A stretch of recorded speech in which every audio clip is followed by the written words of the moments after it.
So hello guys, स्वागत है आप सब लोगों का फिर से एक और बार कॉमर्स विद कशिश चैनल में। और आज से हम स्टार्ट करने जा रहे हैं अपनी पूरी पार्टनरशिप अकाउंटिंग क्लास 12th की। तो सबसे पहले हम थोड़ा जान लेते हैं ये पार्टनरशिप अकाउंटिंग क्या है, मतलब इसमें कितने चैप्टर आते हैं। तो क्लास 12 में अकाउंट्स की 3 बुक है, जिसमें से पहली बुक है पार्टनरशिप अकाउंटिंग के बारे में। तो हम अब इसी को स्टार्ट करने वाले हैं और सबसे पहले हम इसका फर्स्ट चैप्टर के सारे कॉन्सेप्ट समझेंगे। फर्स्ट चैप्टर का नाम है फंडामेंटल्स ऑफ पार्टनरशिप। ठीक है, यानी कि हम पार्टनरशिप के कुछ फंडामेंटल्स के बारे में जानेंगे। इससे पहले मैं आपको बता दूं, मेरे चैनल पे बहुत सारे मैंने वीडियोस डाल दिए हैं बैंकिंग से रिलेटेड। अगर मतलब क्लास 12 के मैक्रो इकोनॉमिक्स में एक चैप्टर आता है बैंकिंग, अगर आप मेरे चैनल पे जाकर देखोगे तो उससे रिलेटेड आपको सारे कॉन्सेप्ट जो है मिल जाएंगे। मेरे चैनल पे मैक्रो इकोनॉमिक्स के बैंकिंग चैप्टर का मैंने सब बता दिया है। ठीक है, फिलहाल अब ये सब छोड़ो। तो हाँ, हम कहाँ थे? हम थे पार्टनरशिप अकाउंटिंग पे। तो पार्टनरशिप अकाउंटिंग में जो फर्स्ट चैप्टर है फंडामेंटल्स ऑफ पार्टनरशिप, हम आज से उसे स्टार्ट करने वाले हैं और अब जो वीडियोस आएंगे वो उसी के ऊपर आने वाली हैं। तो फिर बिना किसी देरी के हम स्टार्ट करते हैं सीधा इस चैप्टर में। और एक और बात, यहाँ पे मैं आपको कोई भी डेफिनेशन वगैरह नहीं लिखवाती हूँ, क्योंकि ऑब्वियसली बात है आपके पास कोई ना कोई बुक तो होगी नहीं जिससे आप लिख लेते होगे डेफिनेशन वगैरह। मैं आपको यहाँ पे बस कॉन्सेप्ट बताती हूँ हर चीज़ों का। बाकी आप बस मेरी वीडियो को देखिए, इंजॉय कीजिए और अपने कॉन्सेप्ट्स क्लियर कीजिए, अपने डाउट्स क्लियर कीजिए।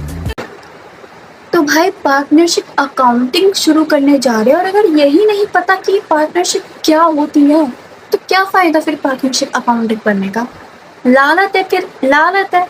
तो भाई सबसे पहले ये तो जान लो कि पार्टनरशिप होती क्या है। पार्टनरशिप होता है रिलेशनशिप। जैसे आप भी शायद किसी के साथ रिलेशन में होंगे, है ना? खैर मेरे को इस बात पे जाना नहीं चाहिए, बट फिर भी जैसे आप भी किसी के साथ रिलेशन में हो, उसी तरह से अगर दो या दो से ज़्यादा लोग रिलेशन में आकर, अगर रिलेशन में आकर, ये नहीं कि दो भाई बहन, पति पत्नी या फिर जो भी हो, वो उसकी उस रिलेशन की मैं बात नहीं कर रही। मैं बात कर रही हूँ एक ऐसा रिलेशन जिसमें दो या दो से ज़्यादा मिनिमम लिमिट होती है, मतलब मैक्सिमम लिमिट जो होती है पार्टनरशिप बिजनेस में वो 50 की होती है। मतलब या तो दो या दो से ज़्यादा या लगभग 50 लोग मिलके जब एक साथ मिलके रिलेशन में आके वो लोग बिजनेस स्टार्ट करते हैं, उसको कहते हैं पार्टनरशिप बिजनेस। अगर सिर्फ और सिर्फ कोई एक अकेला बंदा बिजनेस करता है तो उसको कहते हैं सोल प्रोप्राइटरशिप। ठीक है, तो मैं एक बार डेफिनेशन भी बोल देती हूँ। Partnership is the relation between two और मोर persons who have agreed to share the profit of a business carried on by all or any one of them on behalf of all.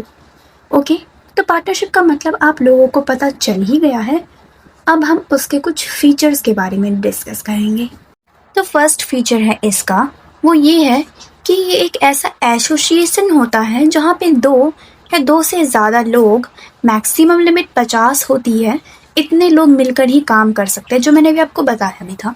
दूसरा feature ये होता है कि partnership business करने के लिए हमें एग्रीमेंट करना पड़ता है।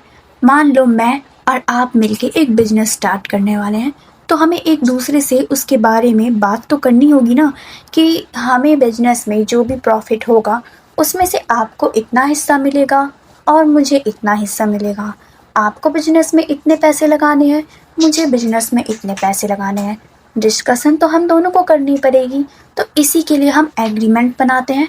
अब वो एग्रीमेंट हम ओरल भी बना सकते हैं और रिटन भी। मतलब हम या तो बोल के भी डिस्कस कर सकते हैं अपने बिजनेस के बारे में, या फिर हम उसे लिख लेंगे रिटन।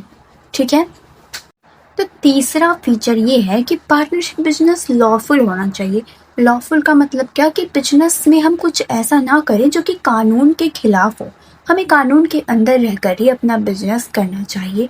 चौथा फीचर ये होता है कि जैसे भी मैंने आपको बताया ही था कि हम लोगों को एक एग्रीमेंट बनाना पड़ता है पार्टनरशिप बिजनेस में, जिससे हम डिसाइड कर सकते हैं कि आपको कितना प्रॉफिट मिलेगा, मुझे कितना प्रॉफिट मिलेगा। तो हम ये जो प्रॉफिट बोल रहे हैं ना, ये प्रॉफिट हमें पार्टनरशिप बिजनेस में एक स्पेसिफिक रेशियो में होना चाहिए। जैसे कि 1:1, मतलब आपका और मेरा प्रॉफिट बराबर है। 1:2 मतलब आपका प्रॉफिट मेरे से 2 गुना ज़्यादा है। फिफ्थ फीचर ये है कि पार्टनरशिप है, वैसे तो ये सारे पार्टनर्स की ज़िम्मेदारी, मतलब ये सारे पार्टनर्स की ज़िम्मेदारी होती है पार्टनरशिप बिजनेस में कि उन्हें अपने बिजनेस को साथ मिलकर करना चाहिए। पर ऐसा ज़रूरी भी नहीं होता कि सारे पार्टनर्स मिलकर ही अपने बिजनेस को करें। एक पार्टनर, एक बंदा भी डिसीज़न ले सकता है अपने पार्टनरशिप बिजनेस में, या फिर कुछ ऐसा काम हो तो वो कर सकता है on the behalf of all partners.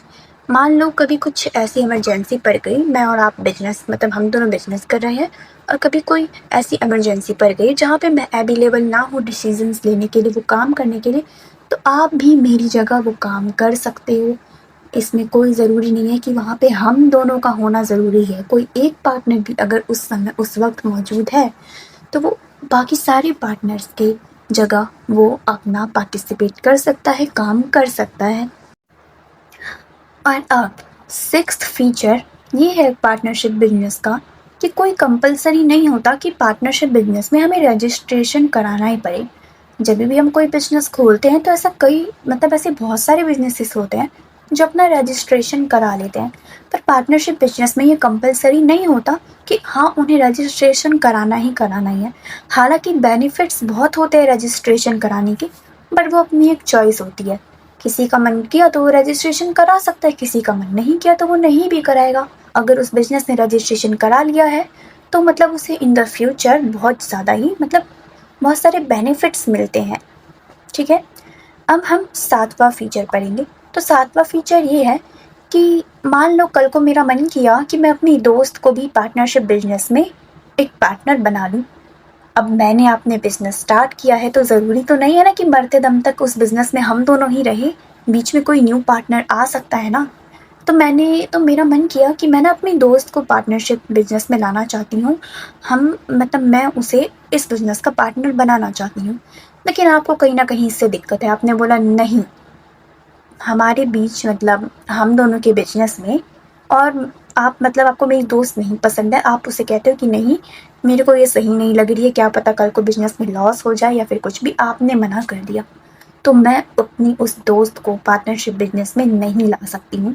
जब भी हम कोई नया पार्टनर को एडमिट करना चाहते हैं तो उसके लिए हम दोनों की हाँ होनी चाहिए। जब तक हम दोनों उसके लिए हाँ नहीं करते तब तक वो पार्टनरशिप में नहीं आ सकता है, तब तक एक न्यू पार्टनर पार्टनरशिप में एडमिशन नहीं ले सकता है। अगर आप और मैं दोनों हाँ कर दें कि ठीक है मेरी दोस्त बिजनेस में आ सकती है, तो हम उसे अपना एक पार्टनर बना लेंगे। ठीक है, ये पॉइंट क्लियर हो गया। अब हम पढ़ेंगे 8वें फीचर के बारे में। जिस तरह से एडमिशन का केस है उस तरह से रिटायरमेंट का भी केस होगा। अब मान लो आपने उस टाइम हाँ कर दिया था कि मेरी दोस्त बिजनेस में आ सकती है, तो अब हम 3 पार्टनर हो गए थे। लेकिन फिर पता नहीं क्या हुआ कि मेरी दोस्त का मन किया कि अब उसे हमारे साथ काम नहीं करना है। ठीक है, तो जब भी एक पार्टनर रिटायरमेंट लेता है बिजनेस से, तो सबसे पहले तो उसको भाई एक प्रॉपर नोटिस देना पड़ता है। ये नहीं कि बस आओ जब मन किया जाओ, नो, ये बिल्कुल नहीं चलेगा। उसे सबसे पहले एक नोटिस देना पड़ेगा और उसमें उसको रीज़न भी बताना पड़ेगा कि वो आखिर हमारे पार्टनरशिप बिजनेस को क्यों छोड़ना चाहता है। ठीक है, नोटिस देने के बाद इसमें भी हम दोनों की हाँ होनी चाहिए कि हाँ तो बिजनेस छोड़ के जा। अगर हम दोनों ने मना किया तो फिर वो रहेगा। लेकिन पता है, अगर वो बोल रहे हैं ना उसको बिजनेस में काम नहीं करना है, तो हमें उसे ज़बरदस्ती नहीं रोकना चाहिए, हमें उसे भेज देना चाहिए, तू जा भाई तू जा। क्योंकि फिर पता है क्या हुआ, उसका तो मन नहीं है ना कि वो हमारे साथ काम करे बिजनेस में। अगर हम फिर भी उसे रोक के रखेंगे, नहीं तुझे भी हमारे साथ बिजनेस में काम करना है, तो वो काम करेगा नहीं, काम बिगाड़ देगा। क्योंकि तो उसका मन ही नहीं है, वो तो अब चाहता ही नहीं है हमारे साथ काम करना, तो वो हमारे बिजनेस के प्रॉफिट के बारे में क्यों सोचेगा, वो तो हमारा काम बिगाड़ने ही लगेगा ना।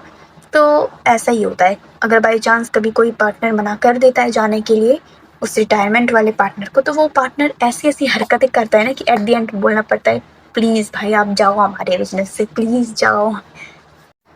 और अब लास्ट फीचर पार्टनरशिप बिजनेस का, फीचर नंबर 9, जो कि है कि एक पार्टनरशिप बिजनेस में एक माइनर भी एडमिशन ले सकता है। माइनर मतलब 18 साल से कम उम्र का, क्या ही बोल रही हूँ, 18 साल से कम उम्र का। ठीक है, जिसकी 18 साल से कम एज हो वो भी पार्टनरशिप बिजनेस में एडमिशन ले सकता है। ऐसा कोई रूल या फिर कुछ भी ऐसा कुछ है नहीं कि हाँ माइनर पार्टनरशिप में नहीं आ सकते हैं, ठीक है। अगर मान लो कोई बहुत बड़ा बिजनेसमैन है, वो चाहता है कि उसका बेटा भी अब उसके साथ बिजनेस में काम करने लगे और उसका बेटा भी 17 साल का ही है, तो वो आराम से ला सकता है अपने बेटे को अपने बिजनेस में काम कराने। ऐसा कुछ है ही नहीं। तो आज की वीडियो में मैंने बस आपको फीचर्स ही एक्सप्लेन किए हैं। नेक्स्ट वीडियो में मैं आपको एक बहुत इंपॉर्टेंट टॉपिक पार्टनरशिप डीड के बारे में बताने वाली हूँ। मिलते हैं नेक्स्ट वीडियो में, तब तक के लिए बाय।